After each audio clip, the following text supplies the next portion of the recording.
Hi everyone, welcome to Superior English. Today is day 6 of our English speaking course, and in today's class, we will learn about the use of prepositions on, off, and to. You all know that prepositions play a very important role when it comes to forming the sentence. They have a direct impact on the meaning of a sentence. A wrong preposition in a sentence can completely alter the meaning of a sentence intended by the user. So it becomes very important for all of us to learn prepositions. If you haven't watched the last video in which I have explained the use of two prepositions in and at, then I am providing the link in the I button and the link is also provided in the description box. Please go and watch that video too. The video will clear all your doubts and there is an exercise given in the end of the video. आगे बढ़ने से पहले अगर आप इस channel पे new हैं then subscribe the channel, press the notification bell ताकि आप कोई भी लेटेस्ट वीडियोस मिस ना करें. Without any further delay let's start the class. Now let's see use of preposition on. हम on कहाँ पे यूज़ करते हैं? फर्स्ट यूजेस कोई भी डे या डेट बताने के लिए, कोई भी दिन या तारीख बताने के लिए हम ऑन यूज़ करते हैं. तो ये हिंदी सेंटेंस में आता है को. मैं रविवार को फ्री रहता हूँ. I M free on Sunday. वो सोमवार को यहाँ आएंगे. He will come here on Monday. तो यहाँ पे हिंदी सेंटेंस में हमारा को आया है ना, और इंग्लिश ट्रांसलेशन में हमने इसको ऑन लिखा है. सेकेंड यूजेस किसी टॉपिक पे आपको कुछ लिखना है या किसी चीज़ से रिलेटेड आप कुछ कर रहे हो, तो किसी टॉपिक पे या किसी रिलेशन में आप ऑन यूज़ करोगे और इसमें ऑन को हम हिंदी में पर लिखेंगे. फॉर एग्ज़ाम्पल, ये अंग्रेज़ी व्याकरण पर एक किताब है. यहाँ पे हिंदी सेंटेंस में पर आ गया ना, तो इस पर को हम इंग्लिश में ऑन लिखेंगे. This is a book on English grammar. Now the second example is मैं गांधी पर लिख रहा हूँ. I am writing on Gandhi. तो ये टॉपिक हो गया ना आपका, गांधी जी पर लिख रहे हैं, तो ये टॉपिक हो गया आपका. और वो इंग्लिश ग्रामर पे बुक लिख रहा है, तो इंग्लिश ग्रामर से रिलेटेड वो बुक लिख रहा है ना, तो ये किसी चीज़ के रिलेशन में हो गया. यहाँ पे इंग्लिश ग्रामर के रिलेशन में हो गया, तो यहाँ पे हमने पर को ऑन लिखा है. द थर्ड यूज इज अगर एक बड़े ऑब्जेक्ट के ऊपर एक छोटा ऑब्जेक्ट रखा हो, तब हम वहाँ पे भी ऑन लगाते हैं. फॉर एग्जाम्पल, पेन टेबल पर रखा हुआ है, तो पेन एक छोटा ऑब्जेक्ट है, टेबल एक बड़ा ऑब्जेक्ट है. So pen is kept on the table. वो टेबल के ऊपर रखा हुआ है ना. रोहित हाथी के ऊपर बैठा हुआ है. रोहित ये छोटा ऑब्जेक्ट है, हाथी तो बहुत बड़ा होता है ना, तो ये बड़ा ऑब्जेक्ट है. तो Rohit is sitting on the elephant. तो कोई भी छोटी चीज़ अगर किसी बड़े चीज़ के ऊपर रखी है तो हम उसमें ऑन यूज़ करते हैं. Now the fourth use is किसी साइड को बताने के लिए, किसी तरफ को बताने के लिए. फॉर एग्जाम्पल, मैं दाई और खड़ा था, तो ये एक डायरेक्शन बता रहा है ना, एक साइड बता रहा है कि वो किस साइड पे खड़ा था. I was standing on the right. Second example is मैं बाई और खड़ा था. I was standing on the left. Fifth use is अपना वर्क बताने के लिए यूज़ होता है ऑन, और अपनी सिचुएशन बताने के लिए यूज़ होता है ऑन. फॉर एग्जाम्पल, वो व्यापार पर है. He is on business. वो दौरे पर है. He is on tour. वो छुट्टी पर है. He is on holiday. Now the sixth use is on the second floor, on a farm. तो ऐसे फ्रेजेस के साथ भी हम ऑन यूज़ करते हैं.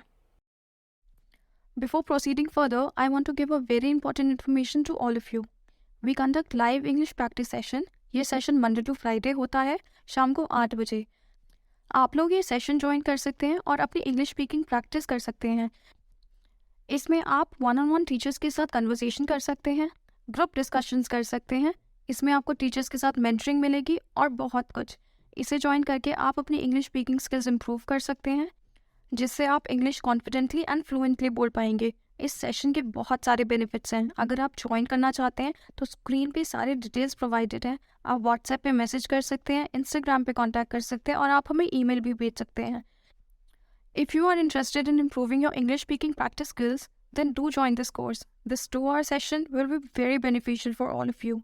So looking forward to see you guys in the evening session. Now let's see the use of preposition of. Of भी बहुत यूज होता है सेंटेंसेस में. तो of का यूज का, के, की, में, के इन मीनिंग्स में यूज होता है. फॉर एग्जाम्पल, राम दशरथ के पुत्र थे. तो यहाँ पे हिंदी सेंटेंस में हमारा के आ गया ना, तो इसी के को हम इंग्लिश सेंटेंस में ऑफ लिखेंगे. थे लग गया तो आपको पता है ये सेंटेंस पास्ट का है, तो वॉज आएगा. Ram was the son of Dasharath. Second example is उसको अपनी सफलता में विश्वास है.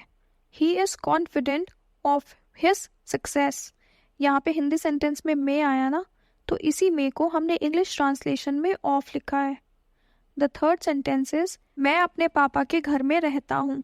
तो यहाँ पे मे आ गया ना, so I live in the house of my father. जो हिंदी सेंटेंस में मे लिखा है इसी को हमने इंग्लिश ट्रांसलेशन में ऑफ लिखा है. Second use of of is किसी चीज़ को मेजर करने के लिए. सपोज आप किसी चीज़ को तोल रहे हो, किसी चीज़ का माप ले रहे हो, तो इस चीज़ में भी हम ऑफ यूज़ करेंगे. फॉर एग्जाम्पल, उसने 1 किलो चावल खरीदा. तो यहाँ 1 किलो ये हमने मेजर किया है ना, तो इसका इंग्लिश में ट्रांसलेशन क्या होगा? He bought a kilo of rice. Second example is कृपया मुझे 1 गिलास पानी दे. तो ये आपने माप लिया है ना कि 1 गिलास पानी चाहिए, so English translation is please give me a glass of water. तो किसी चीज़ को मेजर करने के लिए भी आप ऑफ यूज़ करेंगे. The fourth example is suppose ये फ्रेजेस हैं आपके, fell off, sure of, aware of, proud of, think of. तो ऐसे फ्रेजेस के साथ भी आप ऑफ यूज़ करते हैं. Now let's see the use of preposition to. To हम कहाँ यूज़ करते हैं? सपोज कोई एक जगह से दूसरी जगह पे जा रहा है, ठीक है, तो ये बताने के लिए भी हम टू यूज़ करते हैं. मैं बाजार जा रहा हूँ. I am going to the market. वो विद्यालय जा रहा है. He is going to school.